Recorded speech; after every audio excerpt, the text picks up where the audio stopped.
That's right, baby. We got another episode of NYCFC at home with the Cooligans, presented by El Jimador, baby. Let's go. We're excited to be back with another episode.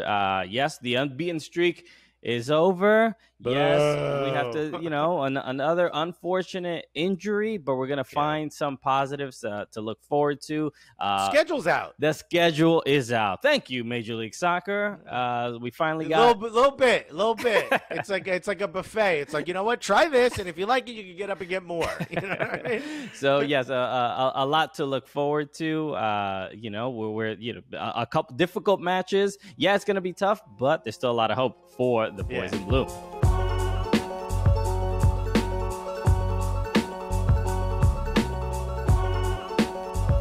Let's take an inside look. Which, by the way, presented by Adidas. All right? Shouts to Adidas, yo. Let's take a look at the schedule, right? So now we have, this is the phase 2 schedule. And now we know exactly what some of the matches are going to be. Well, last time they only told us 3 matches, right? Yeah. And we were like, okay, nice, relax. We got 3 matches. Now they're like, all right, y'all got 11 matches in 48 days. And you're like, whoa. All right, you figure it out. All right. Damn. So no, obviously the first match was against Toronto FC, ended 1-0, and oh boy, I mean, right. It's just this. The fact that it ended 1-0 is already frustrating enough because that it seemed like it was going to be a 0-0 draw. It's almost like they stole that with a bootleg call. That's right. Yeah, that was definitely a fake Gucci bag of a call. Right. This thing says Hoochie? Come on. What That's disrespectful. Why are you selling this? Name it Tucci after Stanley. Come on. Now that's a bag right there. Anyway, no, look, the penalty call was, I don't know, like it seemed harsh. I don't know why they don't take a look at it. I don't know. It seemed pretty frustrating. You feel bad for Acevedo because he's like coming into the game. Maybe I'll make a difference. You know what? I feel like I'm going to help. I'm going to walk in. I'm a good player. And then he walks in and he barely makes a mistake. And you're like, boop. It's a yellow and a penalty, and you're like, what? And it's just the consistency is a little frustrating because there was that against DC United, that penalty call. I believe it was Brillant, former NYCFC player Brillant, who slid and kind of protected his body with his arm, and the ball hit his arm, and that's no okay. call. And that's okay, right? And then you see what like the fact that it was so instant and so certain, that's what felt harsh about it. Look, and NYCFC had better chances, especially in that first half. You know what? Just to talk about that call, the worst part of it is if it wasn't called and it was VAR reviewed, there wouldn't have been enough evidence to overturn a non-call. So it's the fact that it got called so quickly on the field is what really did us in. And it's almost like I didn't realize this. I Google searched it, and it turns out MLS changed the rule is that in those situations, it's an automatic penalty if you're wearing a blue shirt. Did you know that? Ooh, okay, interesting. So that's why Brillant got away with it. He's no longer wearing a blue shirt. You know what I mean? It's a very strange rule to include. I gotta be honest. I feel like the owner should argue a point in the offseason during the meetings. I mean, what does the color of the shirt have anything to do with the termination on the field? But whatever. I don't make the rules. I'm just reporting them. Yes, stamp it. We are journalists, everyone. We got facts. I'm gonna get one of them hats with the little press thing in it. No, so look, obviously that was the loss is unfortunate, but even worse is an injury to a Bear, the starting striker. That's right.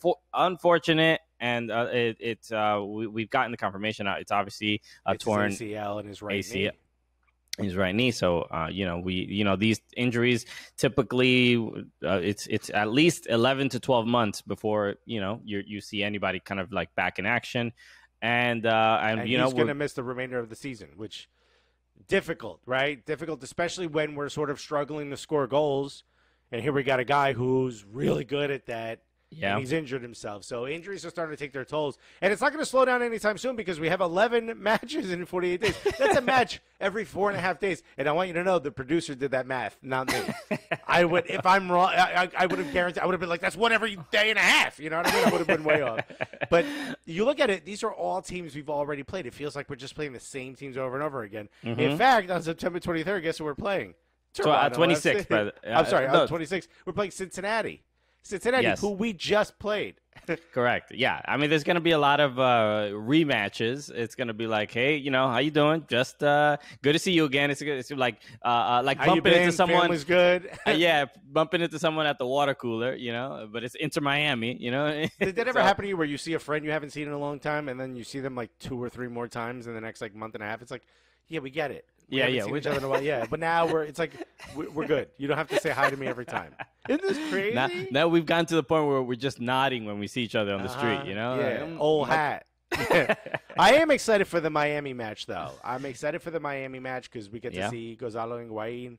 That's going to be fun. I have a feeling that the team still doesn't have enough pieces around it, so I feel like NYCFC can win that one. And obviously, we have another derby coming up, which is going to be huge. Correct. Yeah. So November look, 1st against the Red Bulls.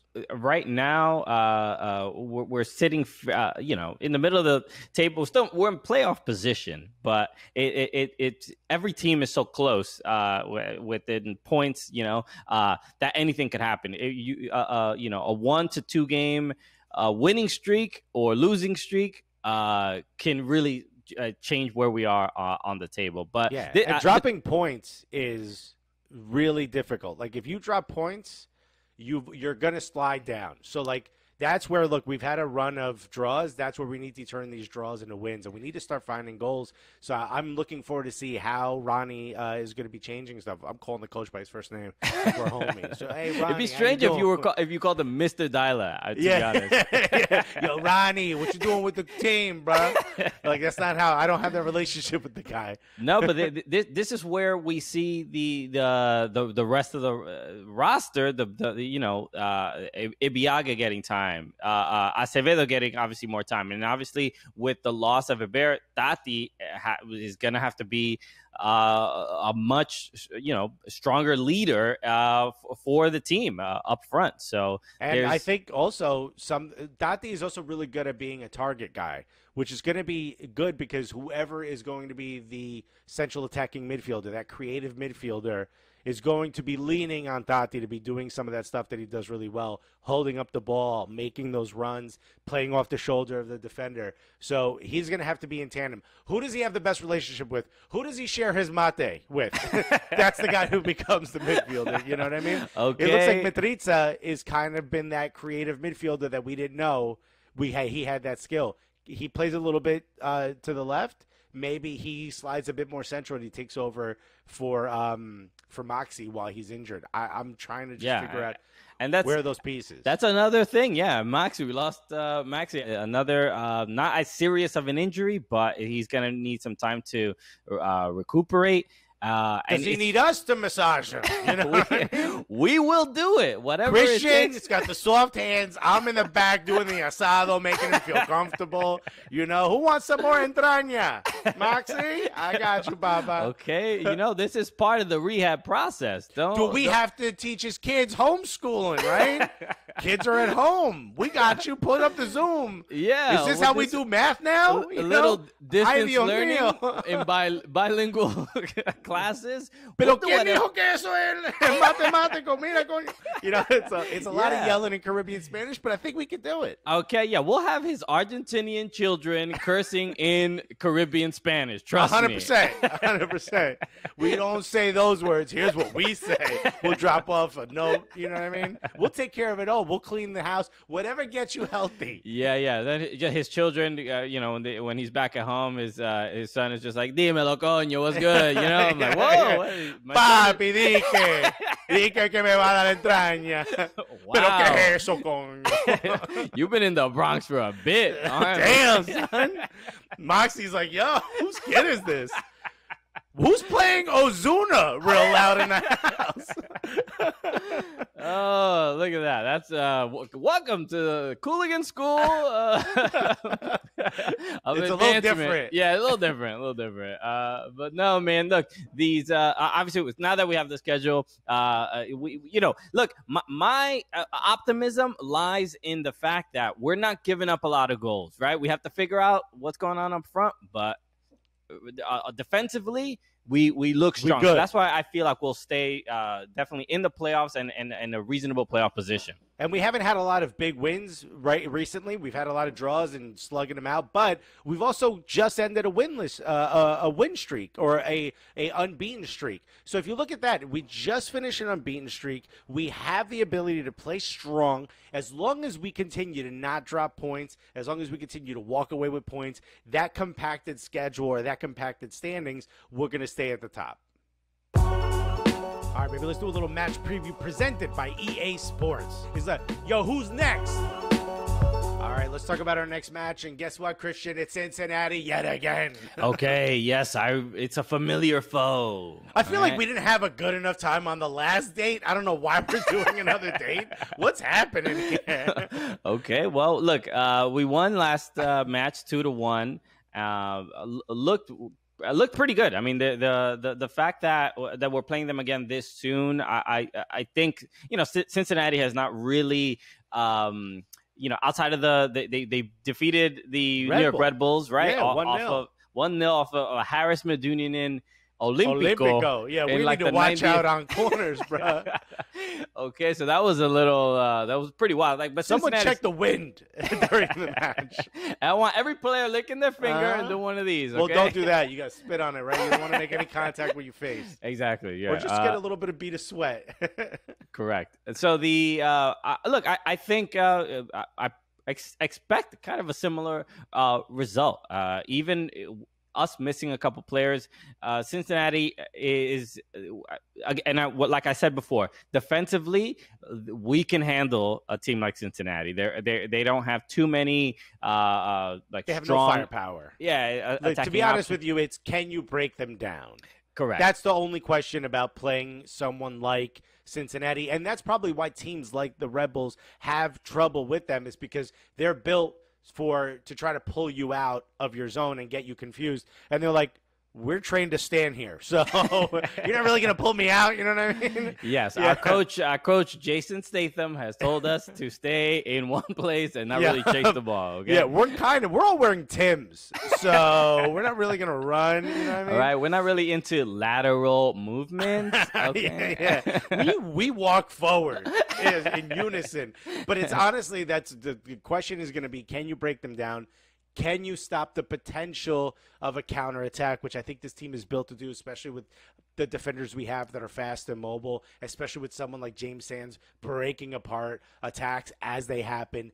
The question becomes, are we going to commit too many people forward? Are we going to bomb too much forward? Are we going to be able to break them down with the amount of people that we pack into the box and surrounding it? Yeah. If we could do that, it feels like we can easily walk away with another 2-1, 2-0 win. Yeah, I'm curious to see who is going to step up this time around. Obviously, without a bear, without Maxi, I'm expecting a lot from Tati. I'm expecting a lot from Cacha Acevedo. Medina. Yeah, love to see Medina get back into the bubble form. You know what I mean? Look, I think that what we're seeing is there are chances being created. It is just putting those chances away. I mean, it feels weird that I almost feel like the offense is at its most confident when Anton Tinnerholm is up front. When he is bombing down the wing and he is kind of connecting a couple passes. So he brings an energy when he's running forward. Yeah, something people start to move into position. It seems like the offense ticks with him being somewhat creative from that wing. Yeah. And don't forget, Cincinnati also drew 0-0 with Philly. Philly's an incredibly strong team. That feels like a Cincinnati win. You know what I mean? Right? Yeah. I'm sure they're very happy about any point, obviously, for Cincinnati. They with the season that they had last year and giving up the most goals in MLS history, any improvement is a good sign. So. 0-0 against Philly. They went into the locker rooms chanting "Campeón, campeón." Where'd this trophy come from? 0-0 trophy. It's 2 donuts. 0-0. Ooh, this is the most delicious trophy we have ever won. Glazed point. So obviously the next match is up against Cincinnati, September 26th, 7 p.m. Tune in. Make sure you watch on Yes Network. Listen to it obviously on the radio, nycfc.com/radio, English and Spanish. So we'll see. I'm hoping for another win. I feel confident about it. So I'm this time around I'm going to say it's going to be a 2-0 victory. Absolutely. I agree with you. I think it's going to be 2-0. At worst, it's 2-1. We haven't lost against them. We're 3-0. Let's keep that streak going and start another streak. I think it's going to be great. Maxi, put the key under the doormat. We're coming, baby. We got it. We'll take care of everything. All right, everybody. Thank you for tuning in to another NYCFC at Home with the Cooligans, presented by Jimador.